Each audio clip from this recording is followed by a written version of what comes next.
ഇത് ശിവാനി. വർക്കല പാളയംകുന്നിലെ government higher secondary school 9ാം ക്ലാസ് വിദ്യാർത്ഥിനിയായ ശിവാനിക്ക് പ്രകൃതിയെ ഇഷ്ടമാണ്. പ്രകൃതിയുടെ മനോഹാരിത ആസ്വദിച്ചും മരങ്ങൾ നട്ടുപിടിപ്പിച്ചും മഴക്കുഴികൾ കുഴിച്ചും പ്രകൃതിയെ സ്നേഹിച്ചുകൊണ്ടാണ് അവൾ വളർന്നു വന്നത്. പരിസ്ഥിതി ദിനത്തിൽ വനവൽക്കരണത്തിൽ എല്ലാവരും പങ്കാളികളാകണമെന്നുള്ള മുഖ്യമന്ത്രിയുടെ വാക്കുകൾ ശിവാനിക്ക് കൂടുതൽ ഊർജ്ജം പകർന്നു. പ്രകൃതിയെയും തന്റെ സ്കൂളിനെയും സ്നേഹിച്ച ശിവാനി മുഖ്യമന്ത്രിക്ക് ഒരു കത്തെഴുതി. പൊതുവിദ്യാഭ്യാസം ഇഷ്ടപ്പെട്ട ശിവാനിയുടെ കത്തിൽ തന്റെ സ്കൂളിന്റെ പ്രശ്നങ്ങളുണ്ടായിരുന്നു. സ്കൂളിനോടുള്ള നാട്ടിലെ ജനങ്ങളുടെ മനോഭാവം ഉണ്ടായിരുന്നു. തന്റെ സ്കൂളിനെ അന്താരാഷ്ട്ര നിലവാരത്തിലേക്ക് ഉയർത്തുവാൻ ആഗ്രഹിച്ച ശിവാനിയുടെ സ്വപ്നങ്ങളായിരുന്നു മുഖ്യമന്ത്രിക്ക് അയച്ച കത്തിന്റെ ഉള്ളടക്കം. എൻവയോൺമെന്റൽ ഡേയുടെ അന്ന് മുഖ്യമന്ത്രി എല്ലാവർക്കും ഒരു ലെറ്റർ കൊടുക്കാനിടയായി.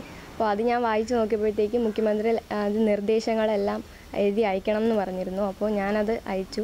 അതിനിടെയാണ് ഞാൻ നടക്കാവ് സ്കൂളിൻ്റെ ഒരു വീഡിയോ കണ്ടത്. അതിനുശേഷം എൻ്റെ സ്കൂളും അങ്ങനെ ആവണം എന്ന് എനിക്കൊരു ആഗ്രഹം തോന്നി. അങ്ങനെ അതെല്ലാം ഉൾപ്പെടുത്തിയാണ് ഞാനൊരു കത്ത് മുഖ്യമന്ത്രിക്ക് അയച്ചത്.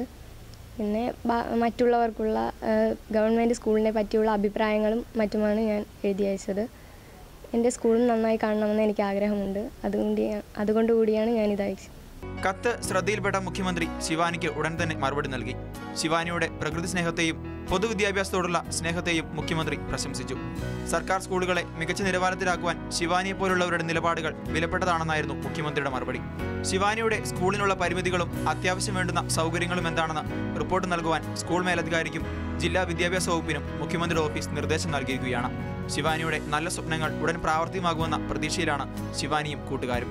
മാതൃഭൂമി ന്യൂസ്, തിരുവനന്തപുരം.